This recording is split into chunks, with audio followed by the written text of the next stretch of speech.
नरेश मीणा की लोकप्रियता हद पार कर चुकी है क्योंकि अब सर्व समाज एकजुट होकर नरेश मीणा की रिहाई की मांग कर रहा है। एक तरफ कोटा में तो ज्ञापन सौंप दिया गया है और बांदीकुई में ये आदेश दे दिए गए हैं कि 4 तारीख को इतना बड़ा आंदोलन किया जाएगा सर्व समाज का एक साथ, और फिर मुख्यमंत्री के नाम पर एसडीएम को ज्ञापन दिया जाएगा। नमस्कार, आप देख रहे हैं द फैक्ट इंडिया, मैं हूं अंकिता और इस वीडियो में विस्तार से आपको बताऊंगी क्या है पूरा मामला। दरअसल नरेश मीणा 8 महीने बाद समरावता मामले में जेल से बाहर आए जमानत पर, और फिर उसके बाद उन्होंने जन क्रांति यात्रा की शुरुआत की। जन क्रांति यात्रा चल रही थी, बड़े जोरों शोरों से गांवों में जा रहे थे, अपने समर्थकों के साथ जनता से रूबरू हो रहे थे, मिल रहे थे, सभी से मीडिया से बातचीत की जा रही थी। और इस बीच झालावाड़ में 7 मासूम बच्चों की जान चली जाती है। और जब नरेश मीणा अपने समर्थकों के साथ जन क्रांति यात्रा छोड़ झालावाड़ प्रदर्शन में आए तो पुलिस उन्हें गिरफ्तार कर लेती है, फिर से जेल ले जाती है।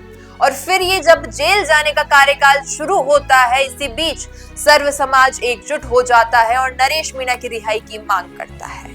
हाल ही में एक तस्वीर आती है जिसमें ये दिखाई देता है कि कोटा के जो जिला कलेक्टर हैं उन्हें ज्ञापन सौंपा गया मुख्यमंत्री के नाम पर, और उसमें लिखा है कि नरेश मीणा को रिहा किया जाए। जिन बच्चों की जान गई है झालावाड़ इस मामले में, उन्हें 1 करोड़ रुपए दिए जाएं, और जो बच्चे घायल हैं उनके परिजनों को 50 लाख रुपए दिए जाएं। इस मामले में बढ़ते हुए बांदीकुई में भी नरेश मीणा के जो समर्थक हैं, सर्व समाज एक साथ हो चुका है, एकजुट हो चुका है, और 4 अगस्त की उन्होंने अनाउंसमेंट की है जिसमें उन्होंने बताया है किस तरीके से एसडीएम के ऑफिस जाएंगे, वहां जाकर जो है राज्यपाल और मुख्यमंत्री के नाम पर ज्ञापन देंगे, जिसकी जो मुख्य मांगे रखी गई है वो यही है कि मुआवजा दिया जाए मृतकों के परिवार को करीबन 1 करोड़ रुपए, घायलों के परिवार को 50 लाख रुपए, और नरेश मीणा को इस मामले में जल्द से जल्द रिहा किया जाए क्योंकि ये मामला सर्व समाज का था, सभी जातियों के लिए था। नरेश मीणा यहाँ पर भी जिस तरीके से समरावता में सभी के लिए लड़े थे, यहाँ पर भी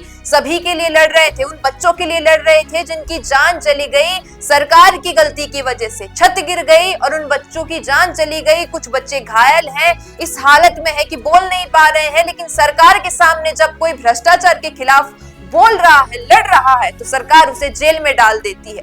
ये जो प्रतिक्रिया चल रही है, इस बात पर गुस्साया हुआ है पूरा समाज, सर्व समाज एकजुट हो चुका है और अब नरेश मीणा की रिहाई की मांग की जा रही है। तो देखना यही होगा कि 4 अगस्त को बांदीकुई में क्या कुछ रहने वाला है। अगर नरेश मीणा को रिहा नहीं किया जाता है तो आगे क्या कुछ प्रतिक्रिया होगी सर्व समाज की। अब आपको क्या लगता है, क्यों नरेश मीणा की रिहाई जरूरी है, और क्या नरेश मीणा झालावाड़ के इस मामले में प्रदर्शन करने पे गलत थे या नहीं थे? कमेंट्स में दीजिएगा अपनी राय। वीडियो पसंद आया हो तो इसे लाइक करना, शेयर करना और हमारे चैनल द फैक्ट इंडिया को सब्सक्राइब करना न भूलना। धन्यवाद।